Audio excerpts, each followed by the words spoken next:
UP चुनाव बिगुल बजने में कुछ ही वक्त बचा है, लेकिन यहाँ की फिजा में सियासत का रंग घुल गया है। सभी दल अपने अपने समीकरण साधने में जुट गए हैं। कहते हैं कि बिना जाति धर्म के सियासी तड़के यूपी की राजनीति मुकम्मल नहीं होती। यूपी में खास तौर पर मुस्लिम और ब्राह्मण वोट बैंक को साधने का खेल शुरू हो चुका है और इसमें सपा कांग्रेस के अलावा एक बार फिर एक अहम खिलाड़ी की एंट्री हो चुकी है, जिसे मुस्लिम को अपना बयानों से सबसे ज़्यादा करीब कर लिया है। मुस्लिम समाज उस पार्टी के सबसे ज़्यादा पसंद करने भी लगा है। पार्टी की रैलियों में भीड़ भी जुटने लगी है। पार्टी यूपी के 20% मुस्लिम समाज की बात करती है। पार्टी अध्यक्ष मुस्लिम और शोषित समाज की आवाज़ उठाते हैं। पार्टी अध्यक्ष राजनीति में खुद को लैला बताते हैं। जी हाँ, हम बात कर रहे हैं AIMI के ओवैसी की। अखिलेश बोलते ये बीजेपी का एजेंट, कांग्रेस बोलते ये बीजेपी, तो एक बात तो मालूम हो गई कि पूरे उत्तर प्रदेश और पूरे भारत में अगर किसी को किसी से मोहब्बत है, यानी मैं लैला हूं, ये तमाम हमने वो बना दिया, हमने ये कर दिया, हमने फुला कर दिया। AIMIM चीफ ओवैसी खुद को सियासत की लैला बताते हैं। वो कहते हैं कि वो राजनीति की एक ऐसी लैला हैं जिसके हजार मजनू हैं और हर कोई चाहता है कि उन्हें मुद्दा बनाकर वोट हासिल किया जाए। ओवैसी इन दिनों यूपी में खुद को मुस्लिम का सच्चा हमदर्द बताकर सियासी ताल ठोक रहे हैं। पिछले 9 महीने में 5 बार ओवैसी ने खुद को सियासत की लैला बताया। ओवैसी कहते हैं कि सभी पार्टियों ने मुसलमानों को सिर्फ वोट के लिए इस्तेमाल किया है, बदले में मुस्लिमों को कुछ नहीं हासिल हुआ। मुस्लिम का टारगेट सपा, बसपा, कांग्रेस के मुसलमान वोट बैंक हैं, जिसके लिए वो लगातार अभी से घूम घूम कर माहौल बनाने में जुट गए हैं।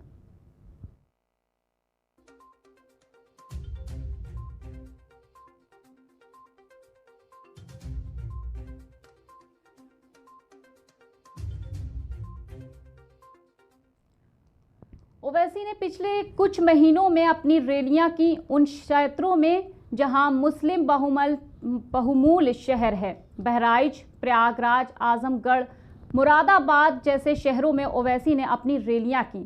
कहा जा सकता है कि ओवैसी उन सब जगहों पे अपनी पार्टी के प्रत्याशी उतार सकते हैं जहां पिछली विधानसभा चुनाव में सपा, बसपा, कांग्रेस की सीटें निकली हैं।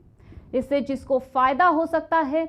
हालांकि अभी तक पार्टी ने तय नहीं किया कि पार्टी कौन कौन से सीटों पर अपने प्रत्याशी खड़े करेगी।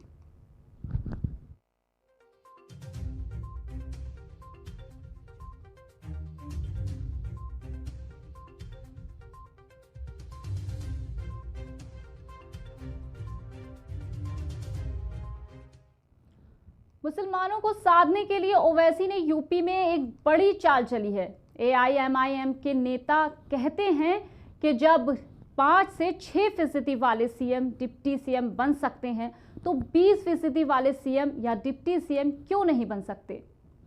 जिसकी जितनी हिस्सेदारी है उसका उतनी ही भागीदारी होनी चाहिए। उन्होंने कहा कि सभी दलों को चुनौती देते हुए कि अगर वो वाकई में मुसलमानों के सगे हैं तो ऐलान करें कि सीएम मुसलमान होगा। बता दें कि उत्तर प्रदेश की आबादी में मुसलमानों की हिस्सेदारी करीब 20% है। AIMI के कहना है कि जो भी पार्टी उनके साथ नहीं लेगी वो भाजपा को नहीं हरा सकती। मैं आज आपसे हाथ जोड़कर अपील करने आया हूं कि उत्तर प्रदेश के 19% मुसलमानों को अपनी एक सियासी अलहदा ताकत बनाने की जरूरत है। आपको अपनी लीडरशिप को बनाना है। आपको अगर आप चाहते हैं कि उत्तर प्रदेश में आपको आपका हिस्सा मिले, आपका मुकाम मिले, आपको इज्जत मिले, आपसे नाइंसाफी का खात्मा हो, आपके मासूम बच्चे और बच्चियों को स्कूल मिले, नौजवानों को कॉलेज मिले, नौजवानों को नौकरी में उनका हिस्सा मिले, पुलिस का जुल्म का खात्मा हो, तो याद रखो आपको एक सियासी ताकत बनना पड़ेगा। जिस तरह उत्तर प्रदेश में दलितों ने और खास तौर से जाटवों ने बहन मायावती को अपना नेता बनाया, जिस तरह उत्तर प्रदेश के यादवों ने मुलायम सिंह यादव को अपना नेता बनाया, जिस तरह यहां पर हर समाज के लोगों ने जाटों के लिए चौधरी चरण सिंह से लेकर अजित सिंह से लेकर आज उनके बेटे एआईएमआई के उत्तर प्रदेश के अध्यक्ष शौकत अली कहते हैं कि उत्तर प्रदेश में जो दल एआईएमआईएम को अपना गठबंधन में नहीं लेगा वो भाजपा को नहीं रोक पाएगा, बल्कि वो एक ठग बंधन होगा। जो कहते हैं सपा बसपा का ठगबंधन भाजपा को नहीं हटा पाएगा। ये हमने 2019 चुनाव में देख लिया, हमने 2017 में देखा। समाजवादी पार्टी और बहुजन समाज पार्टी दोनों ही ओवैसी से दूरी बना ली थी। वो नहीं चाहते थे कि वोट बैंक पर उनका कब्जा रहे, इसीलिए कोई तीसरा पार्टनर भी आ जाए और उनकी हिस्सेदारी कम हो जाए। उन्हें एक डर ये भी है कि अगर ऐसा हुआ तो गैर मुस्लिम यानी हिंदू वोट बैंक का ध्रुवीकरण होगा, जिसका सीधा फायदा भाजपा को होगा। देश के अंदर 2022 का जो इलेक्शन होने जा रहा है, अखिलेश यादव जी से हम लोगों ने बहुत कोशिश की कि संपर्क हो जाए और अलायंस भी हो जाए, क्योंकि उत्तर प्रदेश का जो इलेक्शन है आपको पता है 19 में समाजवादी बीएसपी का जो गठबंधन था वो भी बीजेपी को नहीं रोक पाया। 2017 में आपने देखा कि कांग्रेस समाजवादी का अलायंस था। 2017 के इलेक्शन में समाजवादी पार्टी को 22% वोट मिला, बीएसपी को 23% वोट मिला। 2019 के इलेक्शन में जब सपा बसपा का गठबंधन होता है तो समाजवादी का 5% कम हो जा रहा है वोट, वो 17 पे आ जा रहा है, और बीएसपी का 18 पे आ जा रहा है।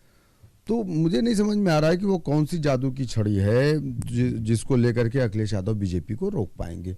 और बीजेपी जो 2017 में 40% पर थी, 2019 में वोटिंग परसेंटेज उसका 50 के आसपास आ गया। तो जिन छोटे दलों को अखिलेश यादव जी मिला करके कह रहे हैं कि हम बीजेपी को रोक लेंगे, उन छोटे दलों का क्या जनाधार है उत्तर प्रदेश में। संजय सिंह चौहान की पार्टी के बारे में आप जानते हैं, अखिलेश यादव जी भी जानते होंगे। मौर्य समाज आपको मालूम है, क्या मौर्य समाज जाएगा? बीजेपी का मूल वोटर है। यही वजह है कि बीएसपी के साथ एआईएमआईएम के साथ गठबंधन की अटकलों पर विराम देते हुए मायावती ने साफ कह दिया था कि वो अकेले ही चुनाव लड़ेंगी।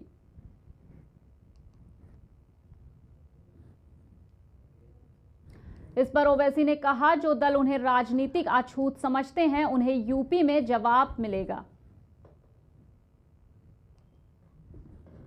क्या करूं उसमें? अब जिताना हराना तो जनता का काम है, और अल्लाह जिसके मुकद्दर में कामयाबी लिखा वो कामयाब होगा। अब हम क्या लोकसभा का चुनाव लड़े थे, फिर भी बीजेपी जीत गई, राहुल गांधी हार गए, 300 सीट पे बीजेपी आई, हम तो सिर्फ 3 पार्लियामेंट की सीट पर लड़े, और कहीं पर भी बीजेपी। आपको याद होगा बंगाल चुनाव में ओवैसी बड़े बड़े दावे कर रहे थे। फरीजादा अब्बास सिद्दीकी के साथ गठबंधन कर चुनावी ताल ठोकने के लिए तैयारी में थे, लेकिन फरीजादा ने उन्हें किनारे कर लेफ्ट और कांग्रेस के साथ हाथ मिला लिया। ओवैसी अकेले रह गए।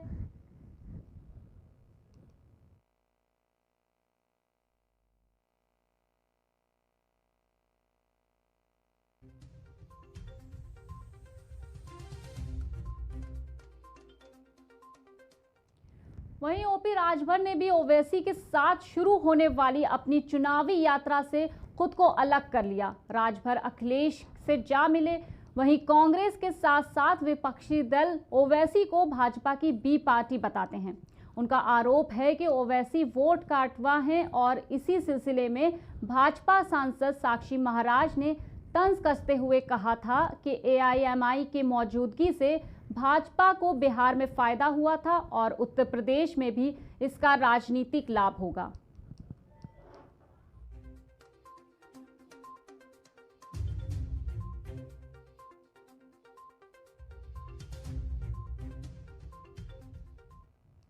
साक्षी महाराज के बयान के बाद विपक्ष ओवैसी को भाजपा की बी पार्टी बताकर हमलावर हो गए।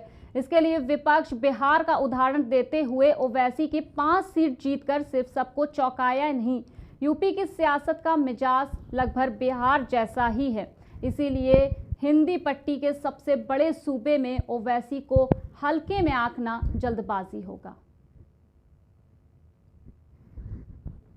ओवैसी भले ही 100 सीटों पर ना जीत पाए, लेकिन कई सियासी दलों को खेल जरूर बिगाड़ सकते हैं।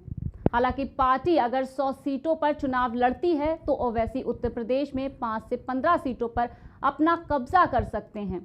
ओवैसी को उत्तर प्रदेश में नुकसान या फायदा नहीं होगा, लेकिन बाकी 80 में से 90 सीटों पर सपा बसपा कांग्रेस का खेल बिगड़ सकता है।